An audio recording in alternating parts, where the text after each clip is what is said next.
Isang nakakakilig na nostalgia trip ang hatid ng inaabangang pagbabalik ng F4 para sa kanilang reunion concert sa Pilipinas.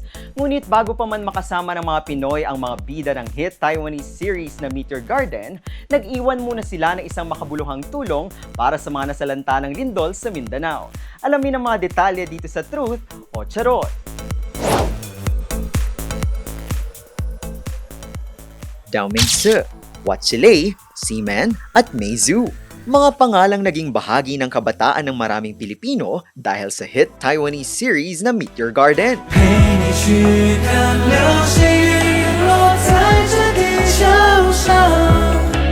Ngayong Sabado, June 27, muling magkakasama sa Pilipinas sina Jerry Yan, Vanis Wu at Vic Chu para sa kanilang inaabangang F Forever First World Tour sa Philippine Sports Stadium sa Bulacan, kung saan makakasama rin bilang special guest ang lead vocalist ng Taiwanese rock band na Mayday na si Ashin.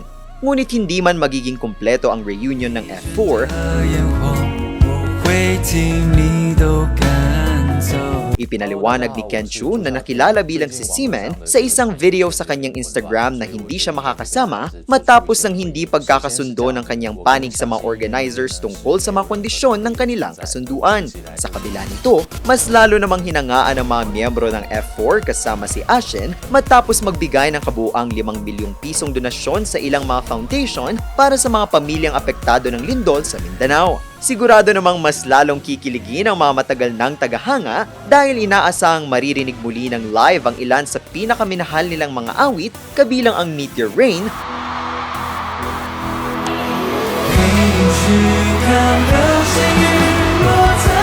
gayon din ang kanilang pinakabagong kantang Forever Forever.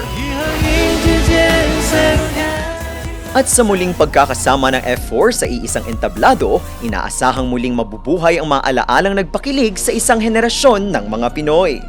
BJ Apuyod, RNG News.